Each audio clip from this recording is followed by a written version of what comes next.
Question says the successive ionization energy value for an element X are given below. हमको यहाँ पे ionisation enthalpy दी है। तो जब मैं फर्स्ट आयनेशन एंथैल्पी से सेकंड पे देखता हूँ तो मुझे ज़्यादा कोई बड़ा जंप नहीं दिखता। सेकंड से जब मैं थर्ड पे देखता हूँ तो यहाँ पे भी ज़्यादा बड़ा जंप नहीं दिखता। थर्ड से जब फोर्थ इलेक्ट्रॉन निकालूंगा और यहाँ पे भी लार्ज जंप नहीं दिख रहा है। बट जब मैं फोर्थ से फिफ्थ इलेक्ट्रॉन निकाल रहा हूँ तो ये ऑलमोस्ट कितने का जंप आ रहा है, 1500 ये हो गया और दो 1700 किलो जूल्स का जंप दिख रहा है। तो याद रखना जब लार्ज जंप आए तो क्या याद रखना है, वो अपने वैलेंस इलेक्ट्रॉन डोनेट कर चुका है।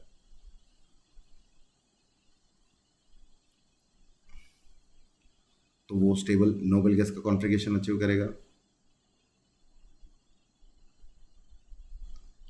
अब नोबेल गैस में से एक इलेक्ट्रॉन अगर मुझे निकालना है ना तो मुझे बहुत सारी एनर्जी लगेगा। उसका रीज़न ये है कि नोबेल गैस सबसे ज़्यादा स्टेबल होता है। तो यहाँ पे फोर्थ से जब मैं फिफ्थ पे जंप कर रहा हूँ, मतलब फिफ्थ इलेक्ट्रॉन जब बाहर निकाल रहा हूँ तो मुझे सबसे बड़ा जंप दिखा, 1700 किलो जूल्स पर मोल का जंप दिखा। यहाँ से यहाँ पे अपने को 400 का जंप दिखा।